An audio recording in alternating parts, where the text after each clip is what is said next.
നിയമസഭാ തെരഞ്ഞെടുപ്പിലെ വമ്പൻ വിജയത്തിന് പിന്നാലെ ചേർന്ന KPCCയുടെ നേതൃയോഗമാണ് ഇന്ന് ഇന്ദിരാഭവനിൽ നടന്നത്. രാവിലെ 10 മണിക്ക് ആരംഭിച്ച യോഗം ഉച്ചയോടുകൂടിയാണ് അവസാനിക്കുന്നത്. വളരെ നിർണായകമായ തീരുമാനങ്ങൾ ഈ നേതൃയോഗത്തിൽ ഉണ്ടായിട്ടുണ്ട്. KPCCയുടെ പുനഃസംഘടനയാണ് അതിൽ ഏറ്റവും പ്രധാനപ്പെട്ട കാര്യം. KPCC അധ്യക്ഷൻ സണ്ണി ജോസഫ് മന്ത്രിയായതോടെ പുതിയ KPCC അധ്യക്ഷനെ കണ്ടെത്തേണ്ടതായി വരും. ആന്റണി, ബെന്നി ബെഹന്നാൻ, കൊടിക്കുന്നിൽ സുരേഷ്, ഷാഫി പറമ്പിൽ, മാത്യു കുഴൽനാടൻ തുടങ്ങിയ പേരുകൾ കേന്ദ്രീകരിച്ചുള്ള ചർച്ചകൾ സജീവമായി തന്നെ പുരോഗമിക്കുന്നു.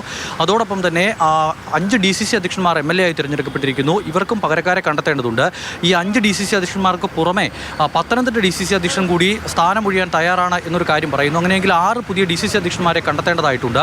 പാർട്ടി അടിമുടി ഉടച്ചു വാർക്കാനുള്ള ഒരു തീരുമാനത്തിലേക്ക് വേഗത്തിൽ പോകില്ല. AICCയുടെ നിർദ്ദേശം എന്താണ് എന്ന് കാത്തിരിക്കും. അതിനനുസരിച്ചായിരിക്കും അത്തരത്തിലുള്ള മുന്നോട്ട് പോക്ക്. എന്തായാലും ഇപ്പോൾ ഈ ഒഴിവ് വരുന്ന സ്ഥാനങ്ങളിലേക്ക് DCC അധ്യക്ഷന്മാരുടെയും KPCC അധ്യക്ഷൻ്റെയും സ്ഥാനങ്ങളിലേക്ക് പുതിയ ആളെ പക്ഷേ വേഗത്തിൽ കണ്ടെത്തേണ്ടതുണ്ട്. അതിനുള്ള തീരുമാനം അധികം വൈകാതെ ഉണ്ടാകും എന്നുള്ളതാണ് പ്രതീക്ഷിക്കുന്നത്. അതോടൊപ്പം തന്നെ സമീപ ദിവസങ്ങളിൽ വലിയ വിവാദമായി മാറിയ സണ്ണി ജോസഫിൻ്റെ ബന്ധുവിനെ പേഴ്സണൽ സ്റ്റാഫിൽ നിയമിച്ചതുമായി ബന്ധപ്പെട്ട വിഷയവും ഇന്ന് യോഗത്തിലേക്ക് എത്തി. എന്തായാലും ആ കാര്യങ്ങളിൽ ഇനി കൂടുതൽ ചർച്ച വേണ്ടതില്ല എന്നൊരു തീരുമാനമാണ് യോഗത്തിൽ ഉണ്ടായിരിക്കുന്നത്. ഇന്ന് ഈ യോഗശേഷം KPCC അധ്യക്ഷൻ മാധ്യമങ്ങളെ കണ്ടപ്പോൾ ബന്ധു നിയമനമല്ല നടന്നിരിക്കുന്നത്, കൃത്യമായ യോഗ്യതകളുടെ അടിസ്ഥാനത്തിലാണ് ബെന്നി തോമസിനെ സ്റ്റാഫിൽ നിയമിച്ചത് എന്നൊരു വിശദീകരണമാണ് സണ്ണി ജോസഫ് വാർത്താസമ്മേളനത്തിൽ നൽകിയത്.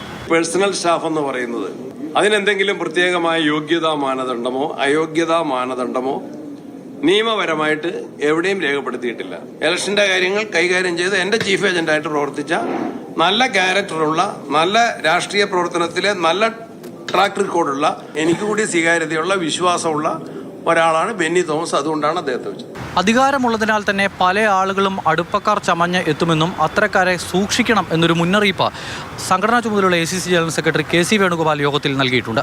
KPCCയുടെ നേതൃയോഗം കൂടി പൂർത്തിയായതോടെ ഇനി KPCC അധ്യക്ഷ സ്ഥാനത്തേക്കുള്ള ചർച്ചകൾ ഡൽഹി കേന്ദ്രീകരിച്ചാകും സജീവമാകുക.